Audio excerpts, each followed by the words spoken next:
Grand angle consacré donc à la Belgique avec d'abord, bien évidemment, la fête nationale. Nous sommes le 21 juillet. Paul Germain, vous êtes en direct.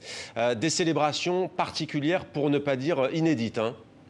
Effectivement, une fête nationale pas comme les autres pour respecter la sécurité sanitaire, pas de bal populaire, pas de grands défilés, pas de feux d'artifice, mais une cérémonie finalement assez originale sur la place des Palais, en présence notamment de la famille royale. En revanche, le grand public, lui, n'a pas été autorisé à se rendre sur place. Les Belges ont dû suivre l'événement sur leur téléviseur. Alors, cette cérémonie voulait d'abord rendre hommage aux anciens combattants de la Seconde Guerre mondiale, avec notamment un défilé de véhicules de l'époque. Mais la fête nationale a surtout voulu rendre hommage aux victimes du Covid-19 et à toutes les personnes qui ont fourni un effort exceptionnel lors de cette crise, c'est-à-dire les médecins, le personnel soignant, mais aussi les travailleurs dans les grandes surfaces ou dans les services de nettoyage. Le roi les a remerciés, il a remercié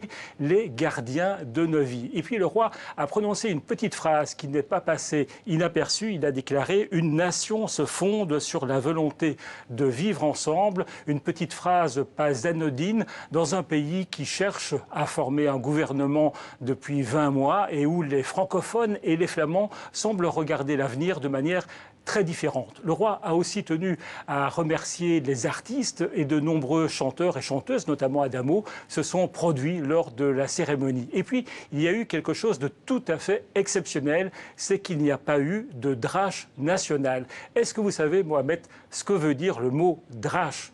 Il s'agit de la pluie qui a l'habitude de s'abattre tous les 21 juillet, d'où son nom de drache nationale. Pas de drache nationale, le ciel ressemblait plutôt à un tableau de Magritte. Et vous le savez, la Belgique et Magritte, la Belgique et le surréalisme font bon ménage.